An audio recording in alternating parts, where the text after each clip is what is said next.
Hello and welcome back to Cinema from Mars, your source for weird and wonderful cinema recommendations. Today I'm starting a new series called the Criterion Virgin, where I invite a guest star over.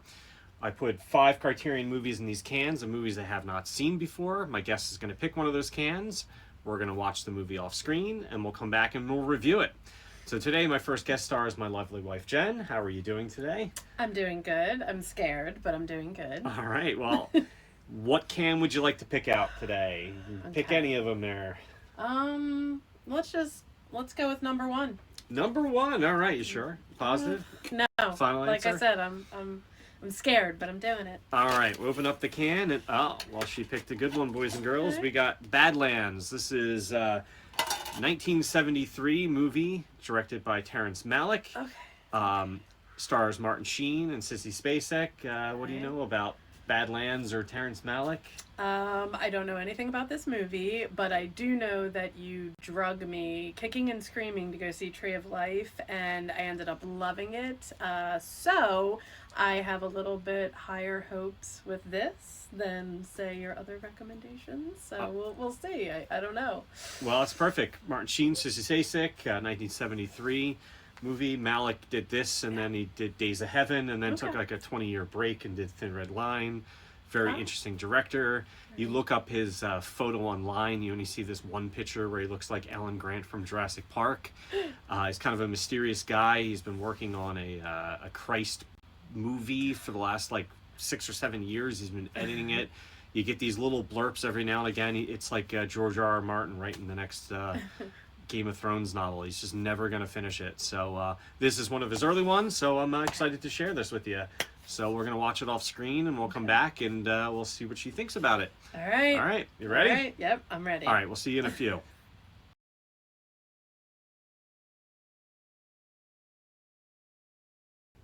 All right, we're back. So that was Badlands, 1973's movie directed by Terrence Malick. I'm going to do a quick synopsis, and then I'll get your thoughts. So it's inspired by the real-life Starkweather Fugate murders. Badlands follows a 25-year-old garbage collector named Kit, played by Martin Sheen, and his 15-year-old girlfriend, Holly, played by Sissy Spacek, as they flee across America, Midwest, after a killing spree, after killing Holly's father, and then on the road trip going through a killing spree.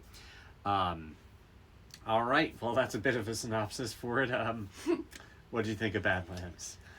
Well, let me just say, I wanted to start off positive. I wanted to, sometimes when you recommend things, they don't actually mesh with me, and so I really wanted to give this movie a try, and I did. And for the first of all, there are 2 things that I absolutely hate in films, and it is any type of animal violence, or underage love. So it pretty much, I had a good 2 minutes where I was like, oh, this will be fun. And then it was not. Well, I remembered the underage love. I didn't remember some of the animal violence. I think within the first minute or two, there's a dead dog, Yep. and then a couple minutes later, there's like a dead cow, Yep. and then there's a Many cows in distress. Yeah. It was well. terrifying. Did dad deserve getting killed because he did kill the dog, Holly's dog? None of so. this was needed. Is really what's happening. None of this was needed. I think the true villain of this story is Kit, and Well, it's pretty interesting because I feel like, throughout the movie they say he looks like James Dean Yes. in her narration, Yep. the cop at the end. Yep. And, like, Kit sort of just cares about vanity more Yes. than, like, her. I mean, it isn't even romantic, this movie, really. I Well. mean, he deflowered her on the banks of a river, which was beautiful looking, but, beautiful looking. She was 15. yeah. She was 15. So no matter what type of love was going on there, love. it was 15 years old, and he was grooming her. The real life guy, he was 20 and she was 14. Not any 6-year better. difference, Not not a any 10-year better. difference at Not- least. No. Yeah, no, I mean, obviously this movie's inspired a million other movies. The real life murders inspired, Nebraska, the Bruce Springsteen, or We Didn't Start the Fire with Billy Joel. Movies like Natural Born Killers, or we just watched Caroline. Yes. I mean, Same type of obviously, thing. you know, inspired. They Live by Night is an older noir one that has a bit of this vibe.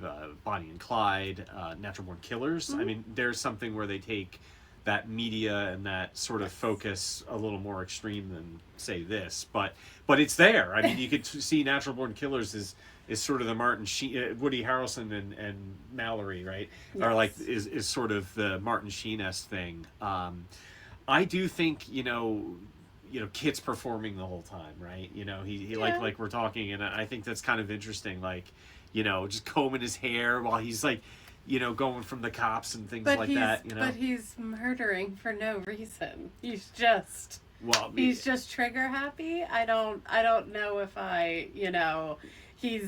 he's vanity, and look what happens. You know, even the cops are wooed by him, you know, and everyone is, ooh, he's the best man ever, and no, he's not. I think the only one that isn't really wooed by him is Holly. I mean, she's like sort of infatuated with him, I think, in the beginning, but like she was even that, like throughout the whole movie, she's sort of like a passive in a weird way, and I think her narrations throughout the movie are very interesting too. They're like kind of these weird like teenage diary sort of entries, and not like, you know, entries of like current things that you're seeing in the movie, I guess.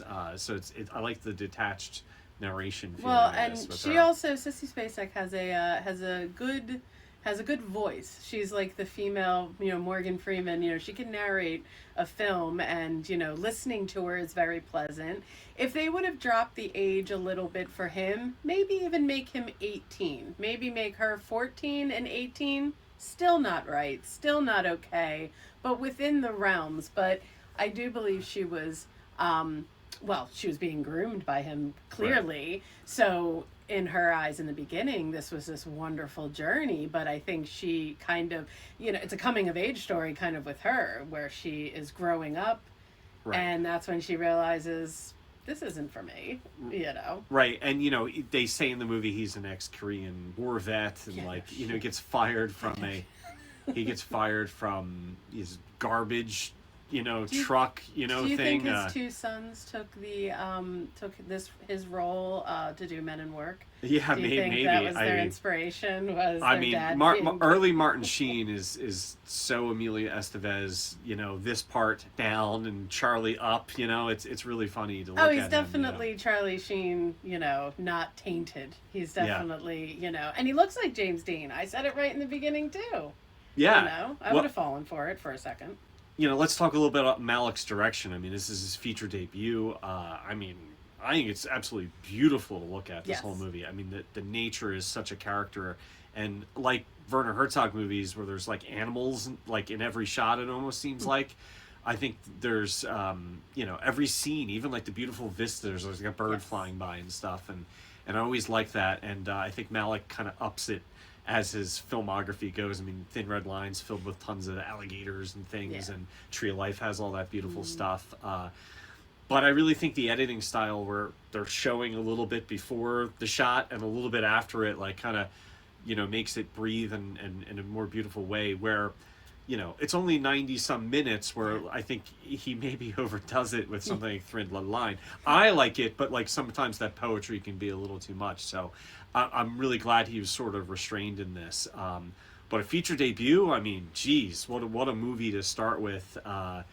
You know, it's heady, it's interesting. I mean, it obviously is influential to numerous other movies, and you know, Martin Sheen early performance, and Sissy Spacek. I mean, geez. Was this before Carrie or after Carrie? This is before Carrie. Okay, but it's not too far off. It can't be, because she definitely has that Carrie look to her. A few years later, I forget the you know, was it 75, 76 Carrie, or I could be way off, but you know, we have not seen Cole Meyer's Daughter, or at least I haven't.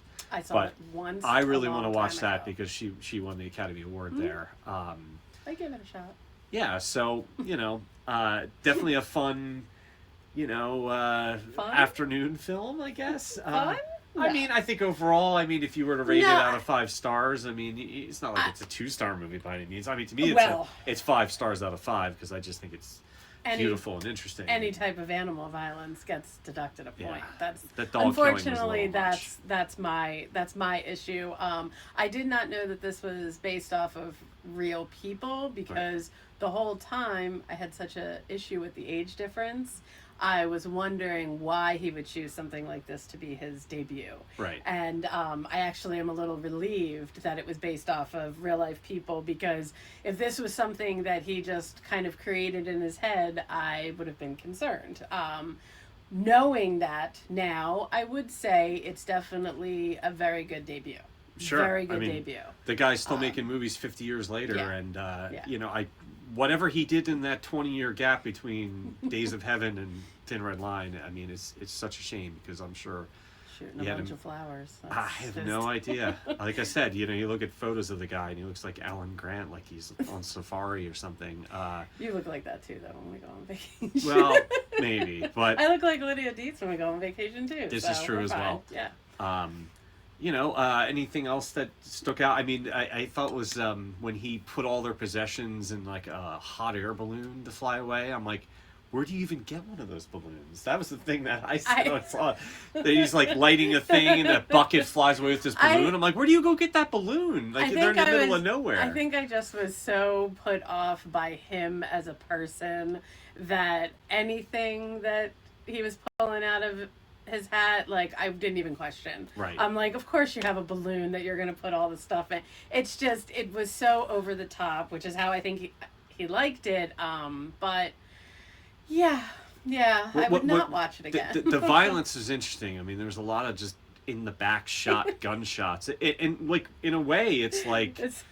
It's almost like a cowardice sort of thing, where like he wasn't just like man on man shooting him in the front, like he's just shooting people in the back. No, like, he is trigger he is trigger Yeah. happy, and it's a shame because I think he killed 8 people in this movie. I think I counted, 8 that we know of. I mean, the worst one was like locking him in the, the tornado shelter and just like shooting a few. And he's like, I think I got him. Yeah. Or how about, when are they going to find his trash tractor friend that he just threw in some trailer, like in the middle of nowhere? How long until that guy gets seen? Who Nobody. knows? I mean, I will say though that this is a very, like you said, beautiful film.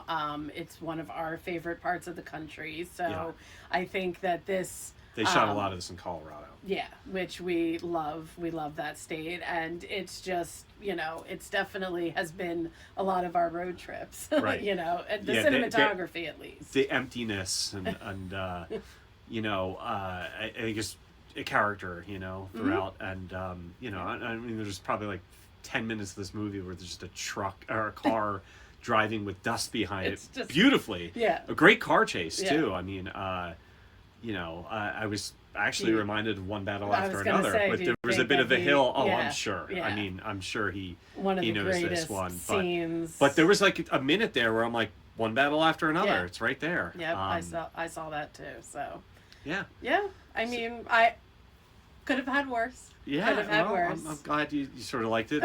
But we did look at each other the minute a dog came on Yeah, screen. I was like, and I was like, I well, didn't this remember isn't that going to part. go any well. And then as soon as she said the age difference, I was like, well, I'm going to still give it a shot. But Well, I have to It's say not that the dead awful. dog played a good dead dog, unless he was dead. I don't know, but he looked I'm like going to hope that he he was played good, alive and you he know. got lots of treats afterwards. That's maybe, what I would maybe, hope. So. maybe so. All right, well, that was Badlands. This is the first episode of the Criterion Virgin. Please comment, like, and subscribe, and till next time, keep spinning those discs.